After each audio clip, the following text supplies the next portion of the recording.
بسم اللہ الرحمن الرحیم اللہم صل علی محمد وآل محمد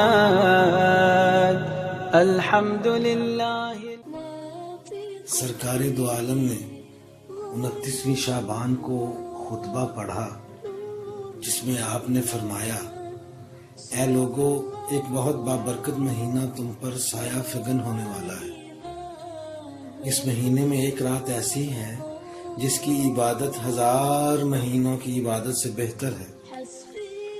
اے لوگو، اس مہینے میں کوئی نفلی عبادت ایسی نہیں جس کا ثواب دوسرے مہینوں کے فرض کے مثل نہ ہو۔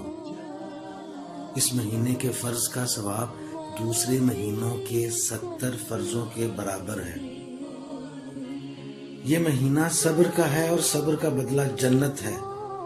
یہ مہینہ باہمی سلوک کا ہے۔ یہ مہینہ غم خاری کا ہے۔ سنو، اس مہینے میں مومن کا رزق بڑھا دیا جاتا ہے۔ جس نے کسی روزے دار کا روزہ کھلوایا اس کے تمام گناہ بخش دیے گئے، دوزخ سے آزاد کر دیا گیا۔ روزہ کھلوانے والے کے ثواب میں کوئی کمی نہیں ہوتی،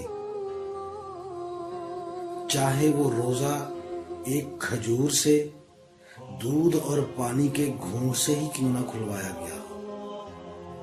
اس مہینے کے پہلے 10 دن رحمت کے، دوسرے 10 دن مغفرت کے اور تیسرے 10 دن دوزخ سے آزادی کے ہیں۔ اس مہینے میں جو شخص اپنے ماتحت لوگوں پر تخفیف کرے اللہ اس کو بخش دے گا۔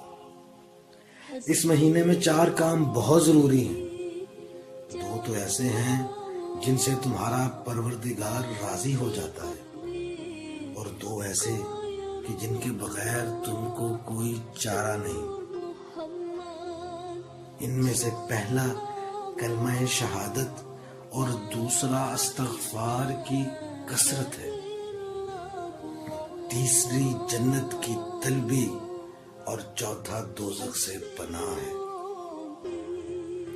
اے لوگو، روزہ دار کو قیامت میں میرے حوض سے پانی پلایا جائے گا، پھر اس کو جنت میں داخل ہونے تک پیاس نہ لگے گی۔ یا فتاة زانها